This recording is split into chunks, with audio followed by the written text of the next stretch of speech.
Welcome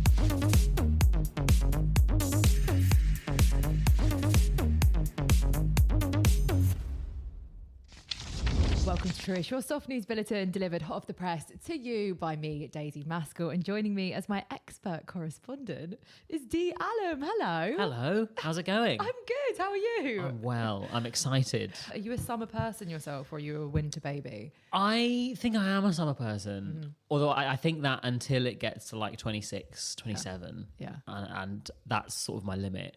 And then beyond that, I'm like, why did I ever want this? Why have I chosen this for myself? Are you someone that... What does it take for you to like get your arms out? An invitation. I think. If anyone asks, out they come. See, I do it for... I will not do it unless it's like 30 degrees in the UK. I just refuse. Yeah. I'm very... I'm like... I feel like I'm opposite. I'm the opposite of the British stereotype, which is like getting your kit off and walking down the road with no clothes on, unless it's like... It has to be... The headlines have to be like, this week the UK is hotter than Barbados for me to lean into the sunshine here. Yeah. No, I think that's valid. I think that's the right way to do it. Because otherwise you can't shoot your shot too early, you know. That's true. You can't. Dee, what is on your docket this week? On my docket this week is Mr. Potato Head.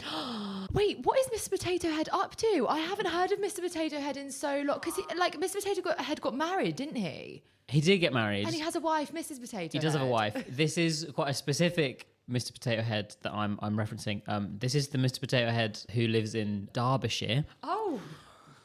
And he's gone missing. They relocate.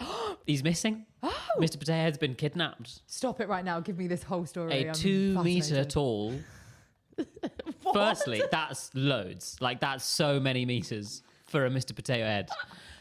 There's a statue that's in this little town in Derbyshire, and he's gone missing. I don't know how you would like me to present this story to you. The summary is it's actually fine. Hold on a second. Let me just... Yeah. I need to go on the journey. Okay. What is this statue made out of? Because how can a 2 metre Mr. Potato Head statue just go missing from a... So he's not made of potato. Okay. He is made of acrylic, and he is terrifying. He's just one of the worst. I mean, here is the photo of the Mr. Potato Head. I hate him. For those of you listening along, just Google Derbyshire Mr. Potato Head. It's one of the worst things I've ever seen. So what's happened is, so in 2002, I'll tell you the whole story. In 2002, this Mr. Potato Head was delivered to this Derbyshire town from a town in Rhode Island. So it was an honour. It was an honour. So they're twinned with this town in Rhode Island. So this Rhode Island town is where Mr. Potato Head is from. Yeah. And they're twinned with this town. And they delivered the Mr. Potato Head originally dressed like a pilgrim, like an old English pilgrim. Okay. Because the pilgrims came from this town in Derbyshire. So they dressed the Mr. Potato Head in like the buckle hat and the shoes and all that. And then people found him terrifying, and he went missing in 2002 when he first arrived. Then they found him at like an American adventure park. Then they put him next to a McDonald's because he was American and it sort of seemed like the right place for him. He got kidnapped by the Potato Liberation Army, who threatened fighting for potato liberation worldwide, of course. And the most recent development, so he's been standing outside this like old sort of like cotton mill for a few years. And he just disappeared one day, and the council had to release a statement to say, don't worry, we're just repainting him. But people were up in arms. People were furious that they didn't announce it beforehand. So he's going to be back soon. But it's been 24 years that the potato's been in place. And I think it's fair to say most people hate it because of how terrifying it is. Do we know what this town in Derbyshire gave back to Rhode Island? Presumably like some kind of plague or something to balance it out. But yeah, so I think they're twinned towns. I think because a lot of pilgrims came from this Derbyshire town, and they went to Rhode Island back in the 1670s, whatever, and they decided to repay the favour with this big horrible potato. And did you say he's gone missing twice? Yeah, so I found it quite difficult to unpick the whole story. So there's news articles from 2002, 2005, 2008, 2015 about this potato head. So a couple of things that I know have happened. So on the 1st of April 2002, he was kidnapped from the place where he was situated, and he was put in the middle of a roundabout. and they took a photo of him like wrapped in tinfoil, like he'd been kidnapped. He's had quite the job. No. They did like a mock kidnapping. Is Mr. Potato Head the one where you can like switch out the pieces and... It is indeed, yeah. The first ever toy to be advertised on television back in the 1950s. Was it from Toy Story? Or was it in Toy Story? It was in Toy Story. Right, so okay. the toy predates Toy Story, but now, of course, best known for being the surly little guy in the Toy Story movies. It was quite a... I don't actually think I've ever watched a full Toy Story, which I know would be horrifying. Sorry? No, I know. I think I've maybe caught like the start in a fever dream just before I've...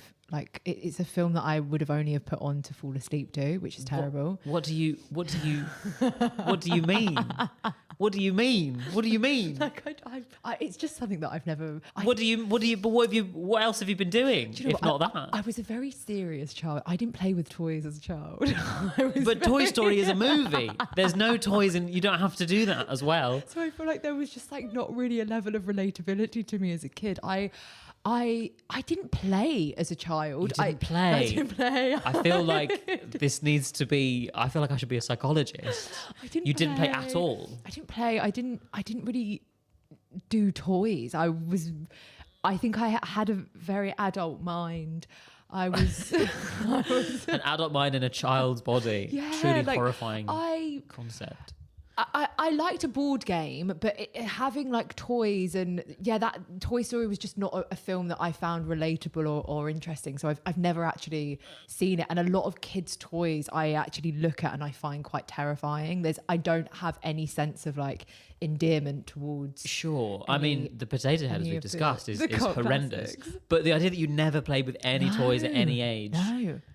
I can't. I've never met anyone like that. I did like a DS. Right. I had a DS. Yeah. And Nintendogs? Nintendo. Were you Great. Did you like a Nintendo? I actually never had a DS. I wanted a DS when I was a kid, but we had a PSP instead. Okay. It's like a different sort of vibe. Nintendogs was great. I liked Mario. Sure. I played like Mario Super Brothers. Super Mario Brothers. Are you a real person? I feel like Has anything happened to you ever? I feel like I'm giving Slytherin and I'm actually not a real human and I'm trying to interact in a way that it's like a Turing test. Humans it's like you have to prove that you're not a robot. Like I have no memories or life experience at all. Like I've literally just landed and I'm trying to convince you. Yeah, Super Mario Brothers. Yeah, I used to play that. And I liked like Guess Who. Yeah, because it reminded you, it helped you learn about what human beings are like. That's how I learned about different faces. Yeah, learn what eyes are and things. Okay, cool. But other than that, I wasn't a... So what were you like as a child? What did you get up to? What did you do? Do you know what? I would say back then it wasn't pop culture, but now it is. I think I was very into like kind of pop culture. I liked trashy, glossy magazines. I liked the Pussycat Dolls. Okay. I liked like MTV. So you were like an entertainment reporter in like a 5-year-old's body. Yeah. Okay. That was the sort of thing that I was into, which is wildly toxic and has scarred me with many different issues, particularly as I was as a teenager. But I wasn't You weren't a toy person. a toy person. I mean, to be fair to you, of the toys in Toy Story, I think I don't really have any. I never had a cowboy. Yeah. I never had a spaceman. What toys were you into? Lego was pretty big for me as a kid. Yeah. Just like a massive crate Yeah. of just assorted pieces of Lego. No idea what kits they were supposed to be part of. Yeah, I mean, I went outside and played. Did you do that? Any? Really? You never went outside? No. Why would you? Why would you?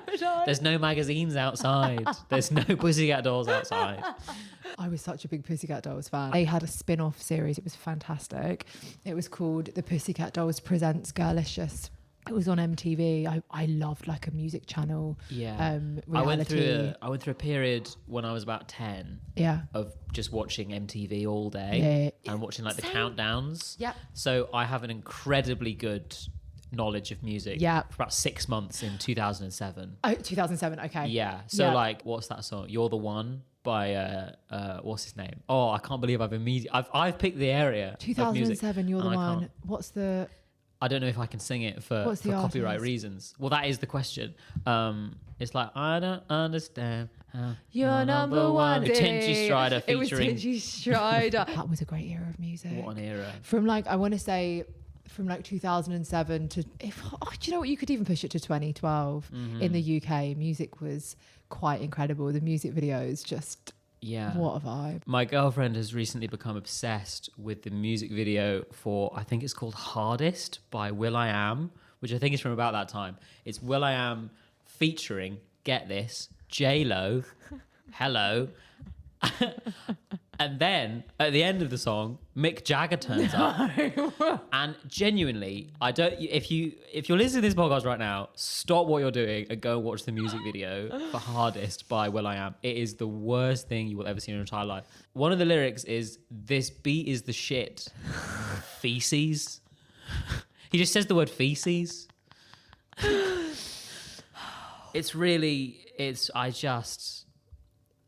And then Mick Jagger's there. Just screaming. That era of music, there were some really interesting collabs that went on. I remember Dappy did a song with Brian May. Horrendous. Which was just fascinating. There was also that All of the Lights song, which has like every artist known. I think it's got Elton John, it's got Rihanna, it's got who else is in there? Is Mariah? No, Alicia Keys is on that as well. What a time to be alive. Why did people do that? I don't know. People were like, we need a song and it's by someone who is irrelevant and will be forgotten about in 2 years. Let's get Paul McCartney for a verse. Like just loads of bog-off deals going on with artists around that time. It was crazy. What a time. A simpler time. A simpler time. What is the deal with will.i.am? What is will.i.am doing now? Well, he was, I guess. Yeah. I don't know. I haven't seen him for a while. No, me neither. I mean, he was on The Voice for a bit, I think. He was on The Voice. I met him in a club, actually. It was for my 18th birthday, and all of my friends, because I turn 18 in October, so all of my friends were actually underage and all on fake IDs. We went to this like new club. It was in Mayfair. It was just like the biggest night out that we'd ever had up until that point in time. And will.i.am was there, and will.i.am was absolutely obsessed with one of my friends. They just absolutely hit it off. It was so funny, and he kept saying that she reminded him of Katy Perry. They just were in a corner on their own all night. How old were both of the people involved at this point? Everyone, I think she must have been 17. I was the only 18-year-old. She was 17 years old, and he was at least 35. But I think it was like full on friendly vibes. He was just fascinated by her chat.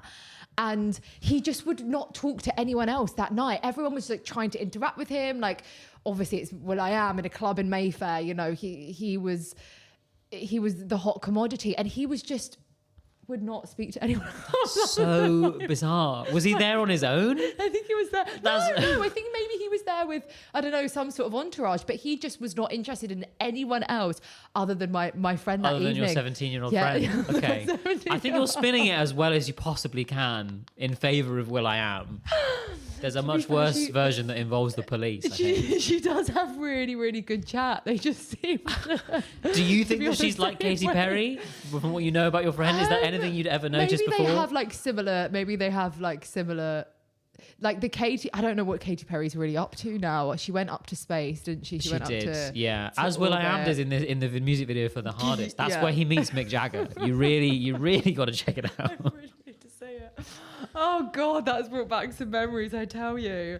How fantastic. Thank you for bringing that on. You're very welcome. Dee. That was a great little submission, and let's hope that Mr. Potato Head has like finally found his permanent home, because it feels like he's had quite the trip in the past decade. Yeah, no, it's absolutely. Giving Netflix 8-parter. Netflix true crime. Yeah, I mean they've had to say, just to be clear, that please be assured we're taking good care of him and he will return as soon as his repairs have been completed, because he had a broken arm which was deemed to be a danger to the public. Right, so that's good for you. For you, you can rest easy.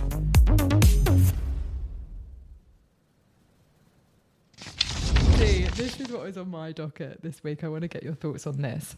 It was this revelation that apparently we all overestimate how unique we think we are.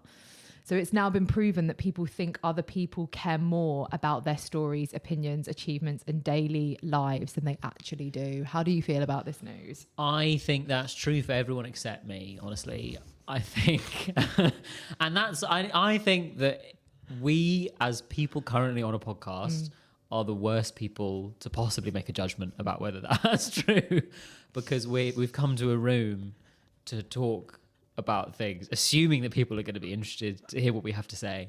So I think we think that it doesn't apply to us, but maybe this is it? I think, was this written for you specifically? Maybe the universe is trying to send you a sign that actually we don't need. To be fair, I think there are too many opinions in the world. Yeah. I think sometimes it's okay for people not to just say everything all the time as soon as it comes to them. Do you think you're interesting? I think the silence says all that it needs to. I think I am I'm 6 out of 10 interesting. I'm above average interesting, but there's more interesting people out there. Like your friend who's like Katy Perry, for example. Yeah. Like I'm nowhere near her level. I've got work to do before will.i.am will be interested to talk to me in a club. But I'm at least I've got something. You've got to believe you've got something. You've got to back yourself, right? Yeah. Are you someone that is generally interested in other people? Like, do you care about hearing about someone else's dream, for example? Oh no, not at all. No. I mean, that's just the worst. It's like they're telling you a story that, like, by its very definition doesn't matter. Like it doesn't have any relevance to anything, and they're also like not remembering properly. It's in parts, and I think that is just the worst. Like I think dream chat is rough. I don't. What I will say is I don't mind looking into going on a journey with you if it's like, this is fascinating because this dream could mean something. But when it's literally just like your bog standard, I had a dream about this last night, I just don't know how anyone can think that is an acceptable... worth saying. Because what are you supposed to say? Someone's like, I had a dream where I was walking across a bridge and I fell through a crack and then I fell in the river and I woke up. What do you do to that? Because it's not real. It's not a conversation either. So what? It's, I'm sorry. Like, that's insane. But I think some people do have interesting dreams. Some people have dreams where the series of events is interesting enough to be worth saying. Yeah. I think the average dream is just a series of nonsense words in a row. And that's not worth anyone's time. No, I'm going back to your point of I do think you do need to back yourself in life. And I think, listen, a 6 out of 10 is solid. I would arguably say that we're always going to judge ourselves. I don't know. I think we're both quite self-deprecating characters. Yeah. And so I think we're probably actually more interesting than we're going to give ourselves credit for. Okay, I'll take that. You know? Because I think if you're going through life thinking that you're less interesting than average, I think you should just pack it in. There's why are you going outside? Yeah, why would you ever talk to anyone if you think you're less?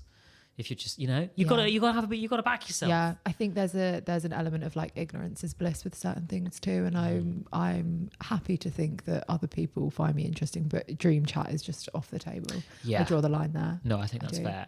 I think people do need to sometimes work on their quality of story. Like I think people need to figure out what it is that other people like listening to. My problem is at the start of Zooms. You know, when you're in a Zoom with like more than one person, it's a group Zoom, and you'll do the classic like, how are you, how has your day been, and everyone will just be like, yeah, it's been fine, like just the obligatory like, let's just get on with this. And then there'll be that one person that will just then go into a long story about how their day has actually been. Yeah. Or people who start their stories about their day with, well, first I woke up. No. I know. Of course you did. That's every human being that's ever lived, every single day they've ever had has started with that sentence. That's unbelievable. We've only got a finite number of words that we're ever going to speak on this planet. And you're starting with those. Yeah. It's unforgivable. It's too much. No. Do you apply the same approach of like ignorance is bliss in other areas of your life? Yeah, I mean, what you don't know can't hurt you. You know, I mean, sometimes, I don't know if this is fully on track with the question, but do you ever get down like a really deep internet rabbit hole? Or like a Wikipedia rabbit hole, and you're like, oh, actually, that is quite a harrowing piece of information. I think I could have lived without knowing that. There's this web page where this guy has just collated his like 500 favorite Wikipedia articles. So if I'm bored or like I'm getting on a flight or something, I'll line up like 10 of them and I'll read them. And some of them will be just like, oh, that's just like a horrible thing that happened. Like I'm on a plane, I'm reading about a horrible like air disaster from the 1950s. And it's like, I didn't need that. I really didn't. Do you like a bit of delusion in your life? I mean, of course. You're welcome. A little bit. We need a bit of delusion, right, too. A little bit of self-delusion can go a long way. Yeah. I think if you're ever struggling with your own like sense of self-worth, just believe that you're great. Just for a bit. Just to sit, like, allow yourself like a week to believe that you're like amazing. And just see where it takes you. What you can achieve in that time is unbelievable. I mean, that's how you get people like Kanye. Do you know what I mean? Oh, yeah. People who just cannot see anything other than their own genius. Yeah. I mean, he's gone, some would say, too far. But for about a 10-year period, it was going really well for him. Around 2007 to 2012, as we said, it definitely, there was a clear, I would say, there was an apex. Yeah. And then, like Stealth at Fort Park. Yeah. Like he went to the top. He nearly rolled back, but instead he went all the way over the other way. Yeah. And he's hurtling towards the ground quite quickly. I don't know how we always get onto Shark Tank and Dragon's Den on this podcast. There was I think it was on Shark Tank because it had to be an American invention.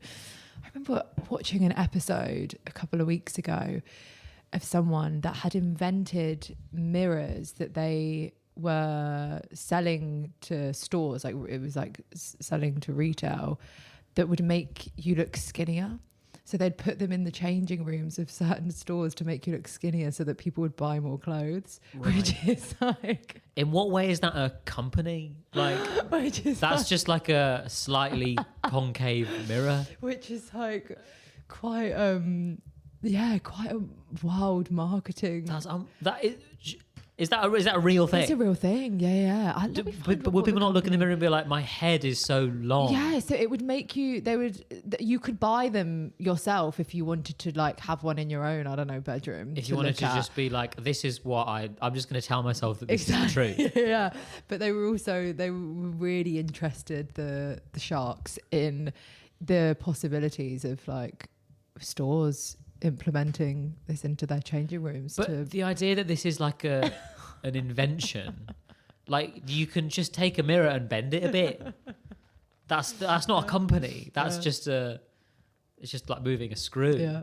That's unbelievable. Did they get any money? I don't know if they did. Let me actually look it up. Surely not. So it was actually called The Skinny Mirror. It was in season 7. And they were seeking $200,000 for 200 for what? For 20% equity. It was a slightly curved mirror designed to provide a subtle slimming reflection meant to boost self-esteem and body confidence. Oh my god! Did they? Narcissus could never, honestly. Oh, they all declined to invest, unfortunately. I'm so shocked. And Kevin O'Leary was particularly harsh, calling it a scam. Well, yeah, because it's like... Is it still in business? Let's see. Surely not. What happened to them? It can't be. Oh, they can't have ever sold any mirrors. They have an Instagram account. I mean, it's literally how many followers? Bog standard mirror. Right, but it makes you look a little bit skinnier. For 100. But people do understand like that. Like a mirror is not real. Do you know what I mean? Like people know that already. I guess you could fool like a baby or like a chimp that is what they are like, but people. So the idea, just to be clear, the idea is that people would get up in the morning and get ready, and put on their clothes, put on their makeup, whatever. Look at themselves in the skinny mirror, but they know. I mean, it's like, called Skinny Mirror, so they I look know, amazing. Yeah, but also know that actually, however they look in the mirror, they're actually fatter in real life. Yeah, and then they have to go outside and know that throughout.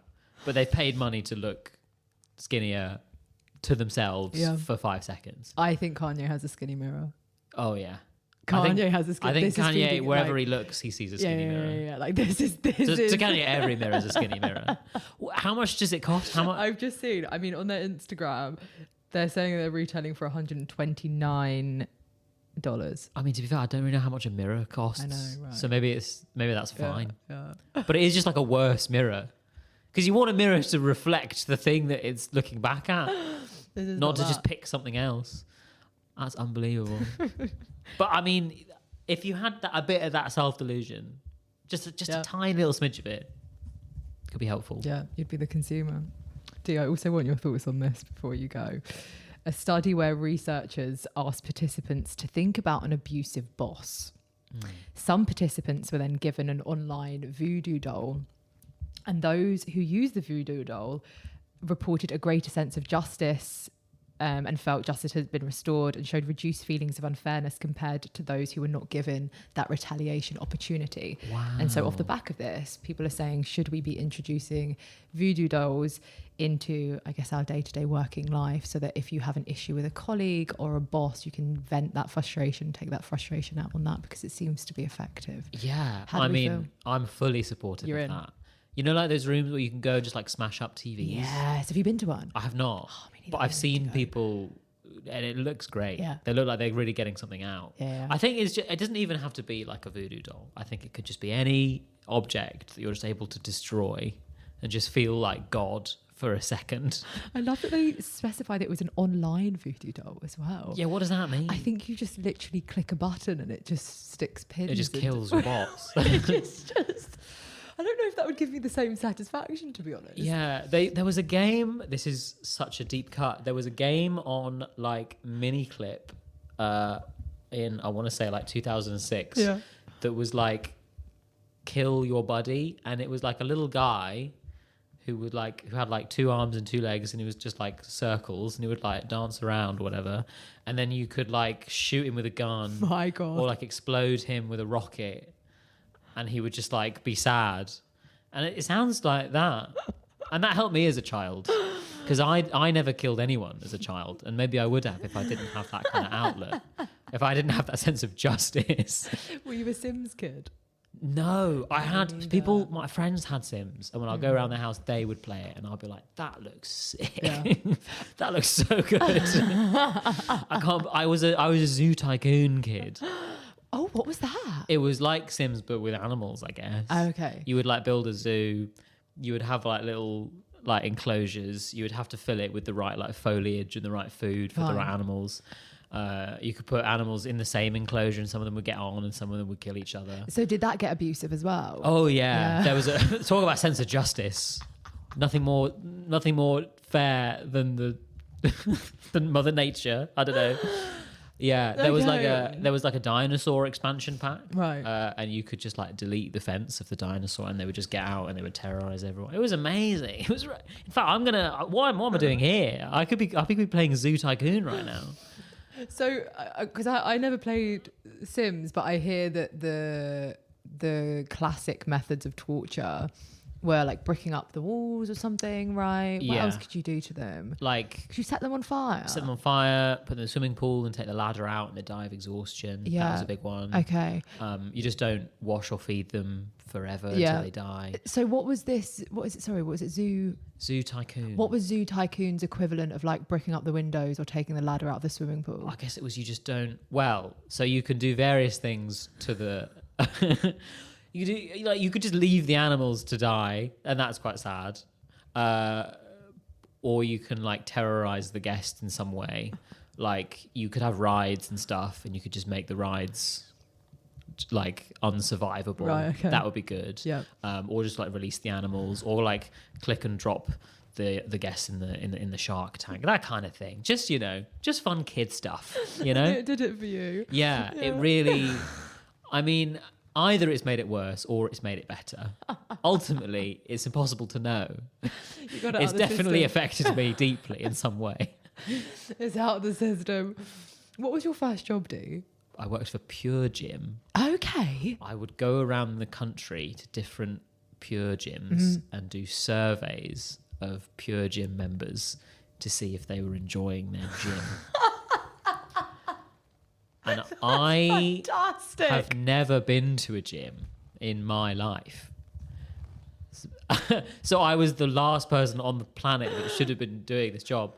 But I would just go and I would sit at a little desk. They would prepare a desk for me. I would have my little stacks of paper surveys, and people would leave the gym, and I would say, "Excuse me, have you got 5 minutes to sit down with me?" Oh, so like I'm a chair on the on the other end of the desk. Like I'm an insurance agent or something. And like you're selling double glazing. Yeah, exactly. Like I'm selling, like the air ambulance or something. And I would ask them questions about the gym, and then there was a section at the end where they would always be like, "What other things can you think of that would improve the gym?" And about 70% of people across all of the sites that I ever went to would say, "Can you put in a sauna, please?" And I relayed this to my boss at the time, who was running the surveys. I said, "Seems like a lot of people want like a sauna or a steam room," and I was basically told to fuck off because membership cost like $9.99 a month. The idea that they could afford a sauna was insane.